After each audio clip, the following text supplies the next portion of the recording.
So ఇప్పుడు మనం progressions topic discuss చేస్తున్నాం. సో సీక్వెన్స్ సిరీస్ అన్న ప్రోగ్రెషన్ అన్న ఒకటే. సో ఇప్పుడు అందులో అర్థమెటిక్ ప్రోగ్రెషన్ గురించి డిస్కస్ చేస్తున్నాం. సో ఇది చూడండి ఒక సింపుల్ ప్రాబ్లం కాబట్టి డైరెక్ట్ ఇక్కడ ఎక్స్ప్లెయిన్ చేసేస్తాను. So sum of the first 4 terms of AP is 56. So ఏపీలో ఫస్ట్ 4 టర్మ్స్ సమ్ 56 అన్నాడు and last 4 terms sum is 11 అయితే then find the number of terms in AP అన్నాడు. సో ఫస్ట్ 4 టర్మ్స్ అన్నాడు కాబట్టి first term, second term, third term, fourth term. General AP ఏంటి? A plus d. So general form ఇదే కదా ఏపీకి, a plus 2d, a plus 3d. So వీటి sum ఇచ్చాడు. వీటి సమ్ ఎంత? 56. కాబట్టి ఆ 4 టర్మ్స్ని యాడ్ చేస్తే సమ్ ఎంత వస్తుంది? 56. సో అలాగే next last 4 terms. So last 4 terms అంటే లాస్ట్ నుంచి వస్తే ఎంత టర్ము? n-1th టర్ము, అలాగే n-2 టర్ము, అలాగే n-3 టర్ము. సో ఎంత టర్మ్ అంటే మనకి ఏంటి? ఏపీలో ఎంత టర్మ్ అంటే ఫార్ములా తెలుసు కదా, a plus n-1 into d. So ఇది ఎంత టర్మ్. సో నెక్స్ట్ n-1 చూడండి, ఇక్కడ n ఉంటే ఇక్కడ n-1 వచ్చింది. నెక్స్ట్ మీకు తెలుసు డి కోఎఫిషియంట్, ఇక్కడ సఫిక్స్ ఎంత ఉందో దానికంటే లెస్ వస్తుంది. 4 ఉంటే 3 వచ్చింది. సో 2 ఉంటే డి కోఎఫిషియంట్ 1 వచ్చింది. n ఉంటే n-1 వచ్చింది. ఇక్కడ n-1 ఉంది కాబట్టి ఈ టర్మ్ ఏమొస్తుంది? ఏ ప్లస్ n-2. సో దానికంటే 1 లెస్ డి అలా. సో అలాగే last 4 terms. So last term ఏమో ఇది, దానికంటే బిఫోర్ టర్మ్ ఏంటి? సో ఇంకొక టర్మ్ తగ్గాలి, డి సబ్ట్రాక్ట్ అవ్వాలి. సో n-2 ఏ ప్లస్ n-2 ఇంటూ డి, దానికంటే బిఫోర్ n-3, దానికంటే బిఫోర్ n-4 డి. సో ఇవి లాస్ట్ 4 టర్మ్స్ ఎంత ఇచ్చాడు? 112 ఇచ్చాడు. ఓకే.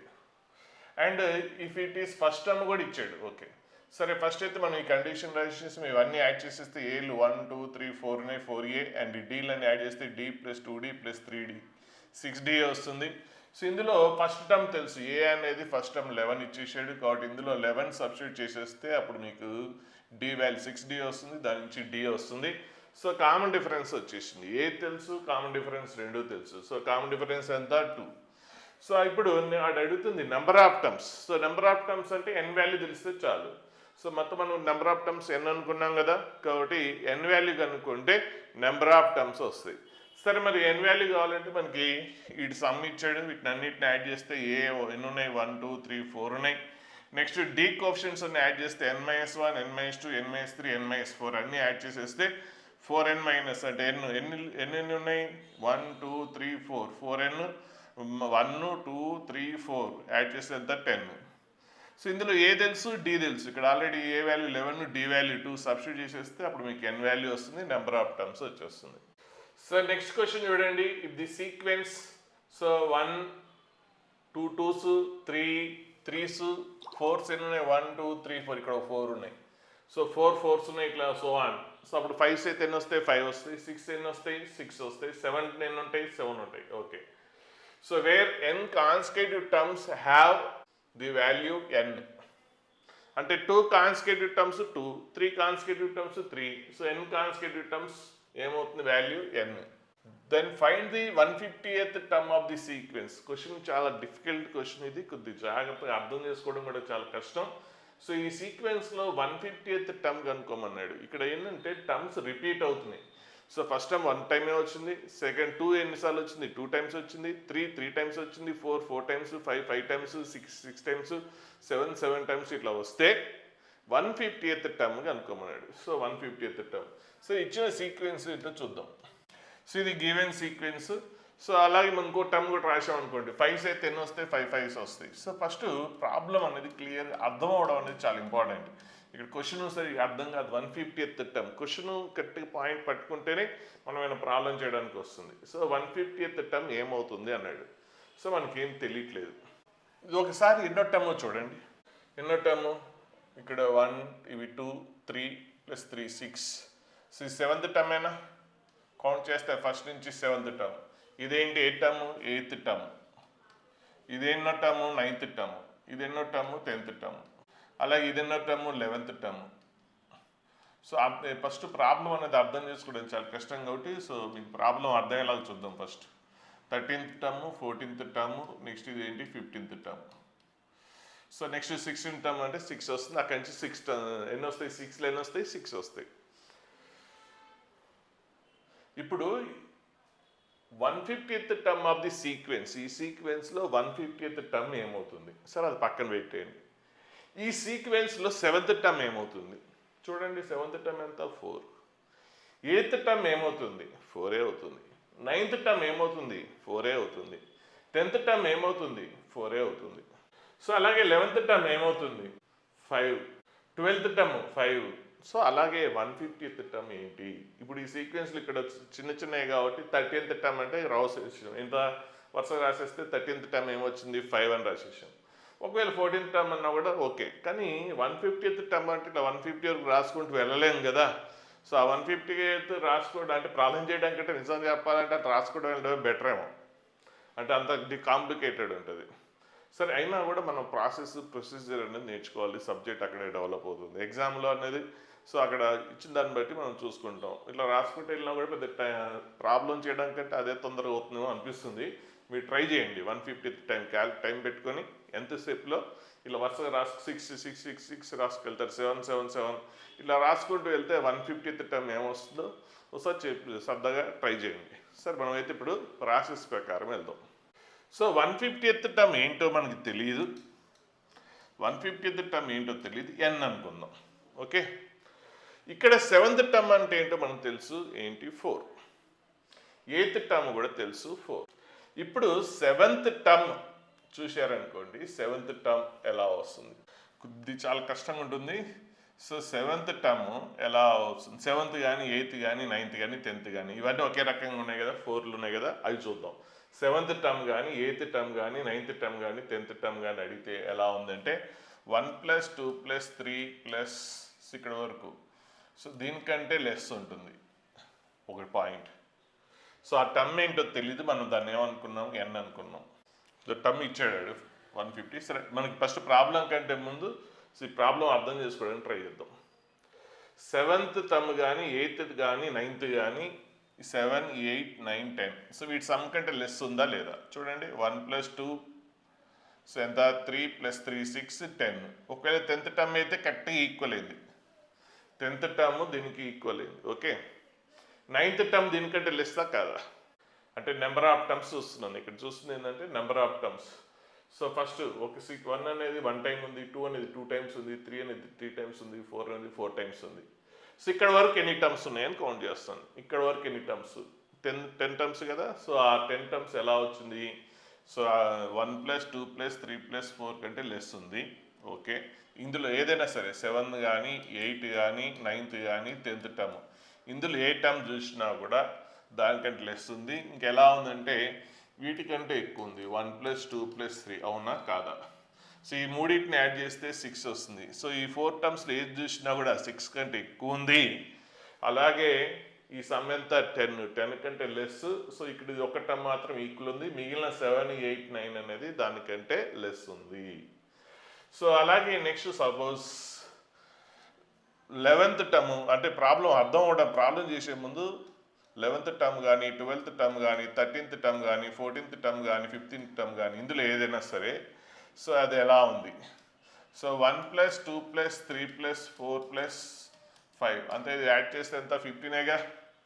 సో 15th టర్మ్ మాత్రం ఒకటే దీనికి ఈక్వల్. ఇంకా రిమైనింగ్ 11th టర్మ్ కానీ 12th టర్మ్ కానీ 13th టర్మ్ కానీ 14th టర్మ్ కానీ ఈ నెంబర్ ఆఫ్ టర్మ్స్ దీనికంటే లెస్సే ఉంది. అలాగే దేనికంటే ఎక్స్ట్రా ఉంది?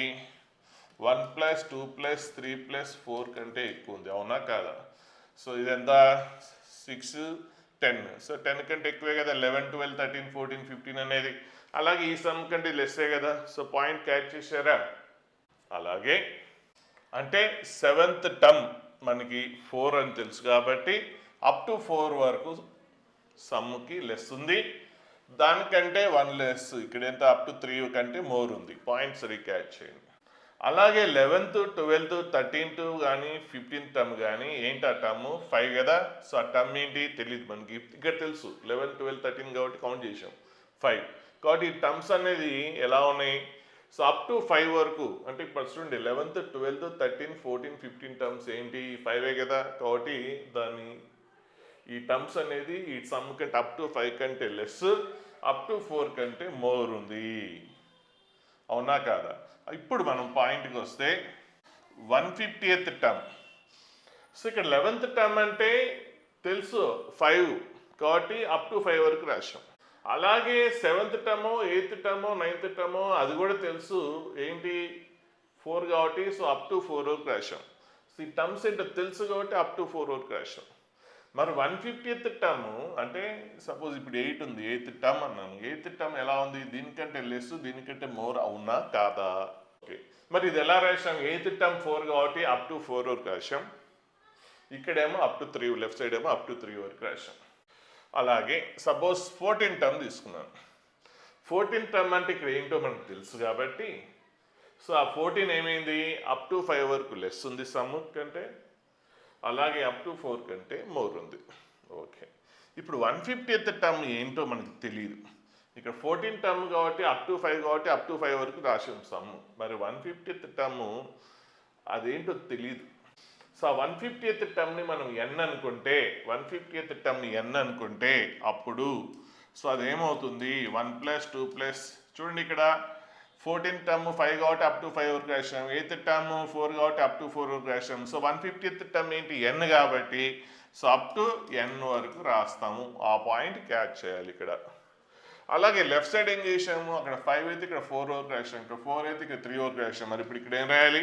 1 + 2 + 3 అప్ టు n-1 వరకు రాయాలి. సో మనం ఇక్కడ నెంబరింగ్ ఇచ్చేస్తే టర్మ్స్ తెలిసినాయి. మళ్ళొకసారి సపోజ్ ఒక పర్టికులర్గా నాకు 9th టర్మ్ కావాలి అంటే సో 9th టర్మ్ అనేది ఇక్కడ నాకు 4 అని తెలిసింది కాబట్టి సో అప్ టు 4 దాని సమ్ 9 అనేది అప్ టు 4 వరకు సమ్ కంటే లెస్, అప్ టు సమ్ 3 వరకు సమ్ కంటే మోర్. అలాగే ఒకవేళ 12th టర్మ్ కావాలి అంటే 12th టర్మ్ అంటే నాకు ఇక్కడ క్లియర్గా ఐడెంటిఫై అవుతుంది 5 కాబట్టి so 12 less than so 12th term ఎంత? 5 కదా. సమ్ 1 + 2 + 3 అప్ టు 5 అవునా కాదా? దానికంటే లెస్. అలాగే is more than 1 + 2 + 3 up to 4. Okay, ఇప్పుడు 150th టర్మ్ ఇక్కడ 14th టర్మ్ 12th టర్మ్ అంటే 5 అని మనం ఐడెంటిఫై అయింది కాబట్టి అప్ టు 5 వరకు రాశాం. మరి 150th టర్మ్ అనేది ఏంటో మనకి ఐడెంటిఫై కాలే కదా. ఇలా రాసుకుంటూ వెళ్తే ఇంకా ప్రాబ్లం చేయక్కర్లేదు, మనం అక్కడే చెప్పేయచ్చు. సో మనం అట్లా రాయకుండా ప్రొసీజర్ వైజ్ చేస్తున్నాం. సో ఆ 150th టర్మ్ ఏంటో మనకు తెలియదు కదా. అంటే 11th టర్మ్ కానీ 12th టర్మ్ కానీ 5 అని తెలిసింది కాబట్టి అప్ టు 5 వరకు రాశాము. 6th 7th టర్మ్ కానీ 8th టర్మ్ కానీ 9th టర్మ్ కానీ 4 కాబట్టి అప్ టు 4 వరకు రాశాము. అలాగే 150th టర్మ్ ఏంటో తెలీదు, అది ఎన్ అనుకుంటే అప్పుడు మనం ఏం రాయొచ్చు? దాని 150 is less than this one and more than this one. ఈ పాయింట్ మనకి ఇంపార్టెంట్. సో ఈ పాయింట్ కోసం ఇదంతా నేను డిస్కస్ చేశాను. ఇప్పుడు ఇదంతా తీసేద్దాం. సో ఇదంతా అర్థం అవడం కోసమే మనం రాసుకుంది. సో మనకి 150th term let 150th term is n అనుకుంటాం. సో లెట్ 150th టర్మ్ ఎన్ అనుకుంటే అప్పుడు మనకి ఏంటి? 1 + 2 + 3 up to n-1 is less than so n so less than 1 + 2 + 3 so up to n. So sigma n అంటే మనకు తెలుసు. సో ఏంటి? n×n+1/2. సో ఇదేంటి? 150 కదా. సో 150 సో 150 ఏ టర్మ్ అయినా 7th ముందు చూసినట్టుగా ఆ 7th 8th 9th టర్మ్ ఎలా ఉంది? Less than sum up to 4. So అలాగే 150 టర్మ్ అంటే అది n అనుకుంటే so is less than some of the up to n terms.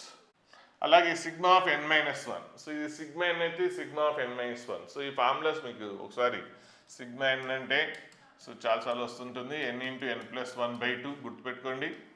Sigma n² అంటే సిగ్మా ఎన్ అంటే sum of the first n natural numbers. అంటే meaning ఏంటి? 1 + 2 + 3 up to n. So sigma n అంటాం. Sum of the first n natural నెంబర్స్ని sigma n అంటాం. దాని sum n×n+1/2. అలాగే sum of the squares of the first n natural numbers so up to n². దాన్ని బ్రీఫ్గా మనం ఏం రాస్తాం? సిగ్మా n² అని రాస్తాం. సో దీని ఆన్సర్ ఏంటంటే n×n+1 × 2n+1/6. అలాగే sum of the cubes so 1³ + 2³ + 3³ up to n³. Some of the cubes of the first n natural numbers. దీన్ని బ్రీఫ్గా సిగ్మా n³ అని రాస్తాం. ఇదేమొస్తుందంటే సిగ్మా n² వస్తుంది. సిగ్మా n ఏముందో దాని ఆన్సర్కి స్క్వేర్. సో ఇవి గుర్తుపెట్టుకోవాలి. సో ఈ సిగ్మా n ఇప్పుడు ఏంటి సిగ్మా ఆఫ్ n-1 కాబట్టి n బదులు ఏం రాయాలి మనం n-1 రాస్తే సరిపోతుంది. సో ఇక 150 లెస్ దాన్ n బదులు n-1. So next n-1 plus 1 ఎంత n బై 2. సో ఇది దీని నుంచి ఇప్పుడు మనం n వాల్యూ కనుక్కుంటే ఆన్సర్ వచ్చేస్తుంది.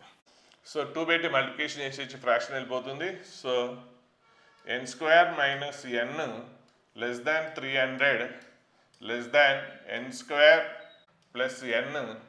సో 2 బై 2 మల్టిప్లికేషన్ చేసాం కాబట్టి ఇది.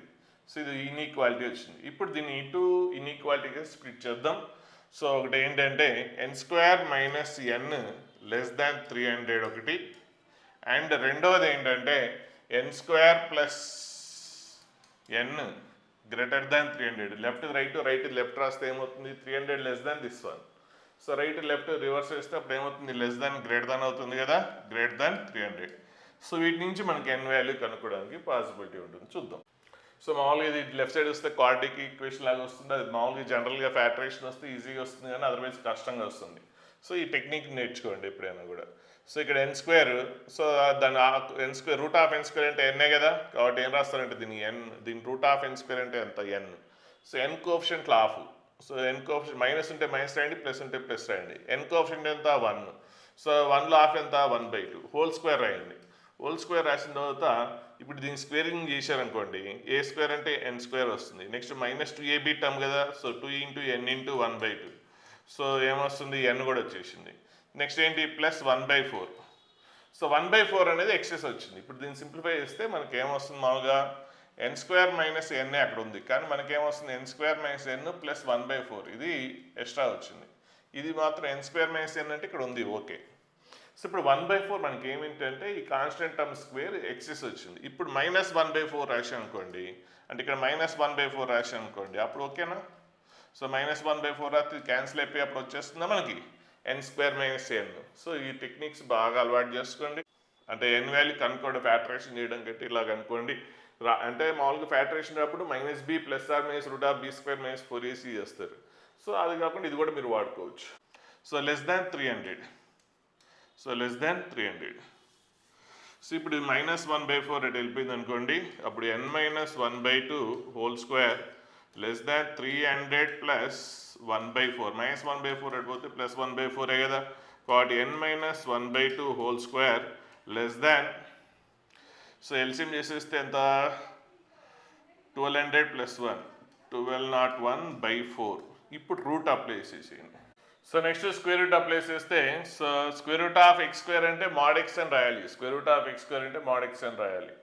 సో ఇక్కడ అవసరం లేదు ఎందుకంటే n పాజిటివే, ఎందుకంటే నెంబర్ ఆఫ్ టర్మ్స్ కదా, టర్మ్స్ ఎప్పుడు కూడా పాజిటివ్ ఉంటాయి, నెగిటివ్ అని రాదు కాబట్టి సో మనం డైరెక్ట్గా రాసేయచ్చు. సో అంటే square root of x square అంటే ఏంటి mod x. అది పాజిటివ్ అని తెలిస్తే మనం ప్లస్ ఎక్సే రాసేస్తాం, నెగిటివ్ అని తెలిస్తే మైనస్ x అని రాస్తాం. మరి ఇక్కడ నెంబర్ ఆఫ్ టర్మ్స్ పాజిటివే కదా, కాబట్టి square root of x square అంటే ఏం రాయొచ్చు x అని రాసేయచ్చు. మనకి ఎటువంటి క్లారిటీ లేనప్పుడు పాజిటివ్ నెగిటివ్ తెలియనప్పుడు mod x అని రాస్తాం. ఆ తర్వాత x పాజిటివ్ అని తెలిస్తే mod xని ప్లస్ x రాస్తాం, x నెగిటివ్ అని తెలిస్తే మైనస్ x అని రాస్తాం. బట్ ఇక్కడ నెంబర్ ఆఫ్ టర్మ్స్ అనేది ఎప్పుడు కూడా పాజిటివే కాబట్టి సో మీకు mod అది అవసరం లేదు. So n-1/2 less than root of 1201 by root of 4 అంటే ఎంత 2. సో ఇప్పుడు n వాల్యూ ఏమొస్తుందంటే less than root of 1201/2 plus 1/2 వస్తుంది. ఇప్పుడు దీని రూట్ కనుక్కోవాలి, ఎగ్జాక్ట్ కనుక్కోపోయినా పర్లేదు రఫ్గా. సో చూద్దాం. 30 స్క్వేర్ అంటే 900 వస్తుంది, కాబట్టి ఇంకా 30 కంటే ఎక్కువే. సో 30 స్క్వేర్ అంటే 900, ఇంకా దానికంటే ఎక్కువే. సో కొద్దిగా దూరం 34 స్క్వేర్ చూసుకొని ఒకసారి 34 స్క్వేర్. సో 35 స్క్వేర్ అయితే పాస్ చేసేయచ్చు. 35 స్క్వేర్ ఎంత 1225. So 35 square 1225. సో ఇదేమో సో 1100 సంథింగ్ ఎంత ఉండొచ్చు చూసుకోండి ఒకసారి. సో 1156 వస్తుంది. So okay. సో ఇప్పుడు 1201 అనేది రెండింటి మధ్యలో ఉంది. 1201 అనేది సో 1156 కంటే మోర్, 1225 కంటే తక్కువ, కాబట్టి దీని వాల్యూ ఏంటి 34 పాయింట్ సంథింగ్ వస్తుంది. So 34 point something. సో ఏదో ఒకటి మీరు రఫ్గా తీసుకోండి, అంటే ఎగ్జాక్ట్ ఇక్కడ వాల్యూతో ఏం పని లేదు. సో ఆ డెసిమల్ పార్ట్తో మనకి పెద్దగా ఏం అవసరం లేదు, కాకపోతే ఇంటిగ్రల్ పార్ట్ మాత్రం కరెక్ట్గా రాయాలి. So 34 point something. సో రఫ్గా 34.6 అనుకుంటున్నాను. So by 2 plus 1/2. సో అప్పుడు ఇది ఏమొస్తుంది 17.3 ప్లస్ 0.5. So 17.3 plus 0.5. సో 17.8 వస్తుంది. So 17.8. So N value is less than 17.8. So అలాగే నెక్స్ట్ ఇప్పుడు ఇది చూద్దాం. సో ఇది పక్కన పెట్టేయండి. ఎన్ వాల్యూ 17.8 కంటే తక్కువ ఉంటుంది. ఎన్ అనేది ఇంటీజర్ కాబట్టి 17 అంటే 17 కానీ 16 కానీ ఏదైనా అవ్వచ్చు. సో ప్రజెంట్ అయితే క్లారిటీ లేదు. 17.8 కంటే తక్కువ ఉంటుంది, ప్లస్ అది ఇంటీజరే అవ్వాలి, ఎందుకంటే నెంబర్ ఆఫ్ టర్మ్స్ ఎప్పుడు కూడా ఇంటీజర్సే కదా. సో ఇప్పుడు ఇది చూస్తే మనకి ఇంకా పర్ఫెక్ట్ క్లారిటీ వస్తుంది. దీన్ని కూడా మనం ఇంతకుముందు చెప్పినట్టుగా పర్ఫెక్ట్ స్క్వేర్ √(n²) ఎన్. సో ఇక్కడ ఎన్ కోఎఫిషియంట్ ఎంత ఉందో అందులో హాఫ్, ప్లస్ ఉంటే ప్లస్. సో ఎన్ సేమ్ ఇంతకుముందులా ఫాలో అయిన టెక్నిక్. సో ఎన్ కోఎఫిషియంట్ హాఫ్ రాసి స్క్వేర్ రాసేస్తున్నాం. ఇప్పుడు దీన్ని స్క్వేర్ చేసేస్తే అప్పుడు మనకి ఏమొస్తుందంటే n² ప్లస్ 2ab టర్మ్ అంటే n ప్లస్ 1/4 వస్తుంది. సో ఈ 2 టర్మ్స్ మ్యాచ్ అయినాయి ఇక్కడ, కాబట్టి 1/4 ఒకటే మనకి ఎక్సెస్ వచ్చింది. కాబట్టి దాన్ని బ్యాలెన్స్ చేయడానికి -1/4 అని రాసేసి, సో మనం ఏం రాయొచ్చు, గ్రేటర్ దాన్ 300. సో ఈ 1/4 అటు వెళ్ళిపోయింది అనుకోండి, ఇంతకుముందు అది same n+1/2² greater than. So 1/4 అటు పోతే సో 12 ప్లస్ చేసేద్దాం ఒకటేసారి. 300 ప్లస్ 1/4 అంటే ఇంతకుముందు చేసింది అదే వస్తుంది, 12 నాట్ 1/4. నెక్స్ట్ ఇప్పుడు ఇంతకుముందు స్క్వేర్ రూట్ అప్లై చేస్తే n+1/2. సో ఇక్కడ మనకి మోడ్ ఏం అవసరం లేదు, అది పాజిటివ్ అని తెలుసు కాబట్టి గ్రేటర్ దాన్. సో √1201/√4 అంటే ఎంత 2. సో ఇప్పుడు 1/2 అనేది రైట్ సైడ్ వెళ్ళిపోతే అప్పుడు n greater than. So √1201/2 -1/2. So ఇంతకుముందు మనం సేమ్ అదే వాల్యూస్ వచ్చినాయి. 1201 అంటే 34.6 అనుకున్నాం. సో 34.6 అంటే అప్పుడు ఎంత 17.3 -0.5. సో అప్పుడు ఇది ఏమొస్తుంది, n గ్రేటర్ దాన్ 16.8 వస్తుంది. సో ఇప్పుడు దీన్ని రెండింటిని ఎన్ వాల్యూ ఏమిటి 17.8 కంటే లెస్ ఉండాలి, సేమ్ టైం 16.8 కంటే ఎక్కువ ఉండాలి. సో ప్లస్ n అనేది ఇంటీజర్ అవ్వాలి. సో 16.8కి 17.8కి మధ్యలో ఇంటీజర్స్ ఎన్ని ఉన్నాయి, సో ఓన్లీ ఒకటే కాబట్టి ఏంటది 17. సో రెండింటి మధ్యలో ఉన్న ఇంటీజర్ ఏంటి 17, కాబట్టి ఇక్కడ n వాల్యూ ఎంత 17. సో ఇది ఎన్నిసార్లు చూసినా మర్చిపోతారు, పాయింట్ కరెక్ట్గా పట్టుకోండి, మర్చిపోతారు కాబట్టి ఆ టెక్నిక్ పట్టుకుంటే. ఫస్ట్ నేను ఎగ్జాంపుల్ ఇచ్చాను, మళ్ళొకసారి వినండి.